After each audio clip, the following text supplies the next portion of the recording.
Well, Senate Republicans are calling on the Department of Justice to appoint a special counsel to investigate former President Barack Obama over newly declassified information in the Russia collusion probe. Attorney General Pam Bondi taking the lead in forming a strike force to investigate declassified Obama-era evidence after Director of National Intelligence Tulsi Gabbard said Obama should be criminally investigated. Maria has been reporting on this for years. Here is a flashback with Wisconsin Senator Ron Johnson. This is back in 2020. Watch. When Ratcliffe was in Congress, Nunes in Congress, yourself in the Senate, you've been demanding documents to ensure that you understood what took place, and they will not get you the documents. They sit on documents and make it incredibly hard for you to prove the point that you know is true, and that is that it was a sham investigation into President Trump, and there's a ton of wrongdoing here. Do you think you're going to get the documents? I mean, is this Christopher Wray? Why is Christopher Wray still in charge of the FBI when he is overseeing these agents sitting on things? When we finally do get these classified sections redacted or unredacted, when they become declassified, you look at what information you have and you have to ask yourself the question, what national security interest was at stake here? Why was this ever redacted? The answer is almost always because it embarrassed the agency or it embarrassed a powerful person. That is not the reason to classify information. It's certainly not the reason to keep the truth from the American public. And that's all I've been trying to do, is I've been trying to reveal the truth. Another important point to make. Yes. I've been accused of peddling Russian disinformation. There is no Russian disinformation in our 87-page report. The press report on it, and I'm calling on the press. You were duped. You were leaked false information. You should not protect those sources that leaked you false information. It should be your journalistic duty to basically tell the American people who provided you false information that resulted in this 2 or 3 year national nightmare because of the false narratives that you carried the Democrats' water on. Well, joining me now, the man himself, 5 years later, Wisconsin Senator Ron Johnson, a member of the Senate Finance Committee. Senator, you did so much on this story, and we want to bring you back to do a little deja vu here. You were accused by the mainstream media geniuses of spreading Russian disinformation back in 2020, when in fact that is exactly what they were doing. Your reaction now that Gabbard has released all of this and is sending a criminal referral to the DOJ? Well, first of all, it's obvious the collusion that occurred was between President Obama, his henchmen, Democrats in Congress, and the leftist legacy media. They were co-conspirators. They continue to be co-conspirators. That's right. They were the individuals that were engaged in warfare against our democracy. They were the danger. They are the danger to our democracy. So again, this has been pretty clear to me. This has been pretty clear to you. I think I really applaud DNI Tulsi Gabbard for releasing more documents that just reaffirm what we've known, what we've already suspected, bring it more to the public's attention. But again, the legacy media, they're not covering this. I get asked questions all the time in the hallways in the Senate. What about Epstein? What about Epstein? I don't know anything about Epstein. I know a lot about the Russian collusion hoax. Why don't you ask me about that? No, we want to know about Epstein. So again, they will not own up to their own complicity in this. They were co-conspirators. They continue to be co-conspirators. And Maria, think of the damage that they have done to this country. The political turmoil they put this country through since really the end of 2016 to the present day, all based on a false narrative, all based on a dirty trick that Hillary Clinton approved, that they knew that Hillary Clinton approved. They knew the Steele dossier was a bunch of crap, and yet they pushed this. The Mueller investigation, Crossfire Hurricane, it continues to this day. Adam Schiff becomes a senator from California. It truly is disgusting how they get away with this.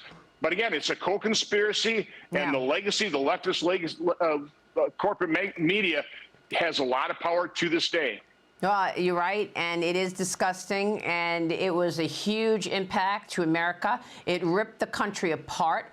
all the money spent on all those investigations, the dereliction of duty where they weren't focused on the actual real issues that matter to the American people, but instead used all their energy to try to take down their political enemies so that they could hold on to their grip on power. And you cannot underestimate what it did to a sitting president. The perception that it created around Donald Trump, the perception, that perception made a lot of things happen. People were not going and taking jobs in his first administration. He wasn't able to get talented and the right people in the right jobs. You remember all those celebrities wouldn't sing at his, at big events, at the inauguration, Hollywood. I mean, it was ridiculous. Meanwhile, this is what we saw on the mainstream media all day long. Watch this. Certainly say with confidence that there is significant evidence of collusion between the campaign and Russia. U.S. authorities are seeing if those emails we just talked about are connected to an ongoing Russian disinformation effort. This president needs to be impeached. I believe that. I believe there was collusion. Mr. Trump is seeing more and more of the walls closing in on him, which is why he is becoming increasingly desperate. The presidency is effectively a Russian op, right? Partisan warfare between Republicans and Democrats.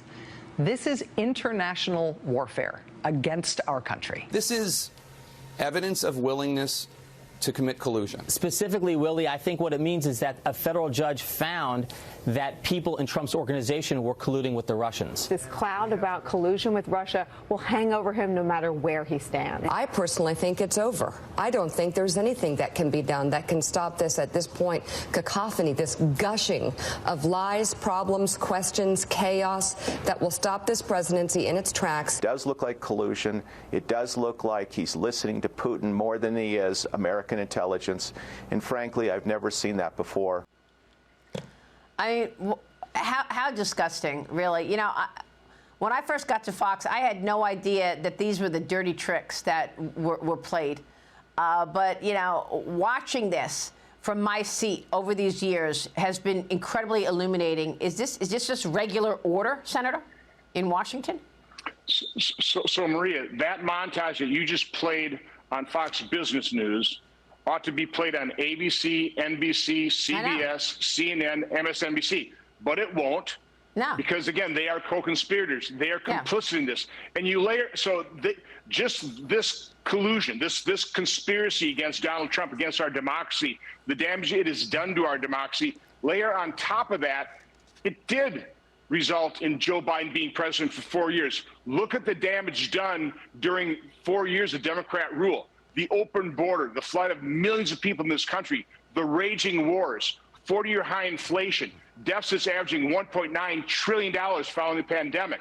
Again, all leftism does, all the Democrats do is destroy things. They destroy our democracy, they destroy our economy, and yet they have the power of the media, which keeps them in power. It is again, I don't know a better word than just disgusting. It is just disgusting. But, Senator, it's not just that. This has been going on now for 10 years. First, you had the Russia collusion lie and the made-up story to take down their political enemy, and that was the #1 biggest scandal we've ever seen, bigger than Watergate. But the second biggest scandal is the cover-up of Joe Biden and his mental capacity, another investigation that you worked on. Now, House lawmakers pressed Biden's White House chief of staff yesterday, Ron Klain, on the former president's mental decline.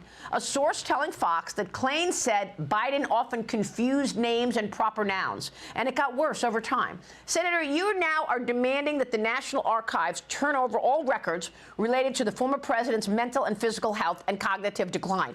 I have O'Connor's report right in front of me. There was no mention of any decline. There was no mention of prostate cancer. This is the commander-in-chief. And we watched it all on air. We said it at the time. I said there's no shot in hell that Joe Biden is going to be the candidate for the next presidency because clearly he has issues. What do you want to see?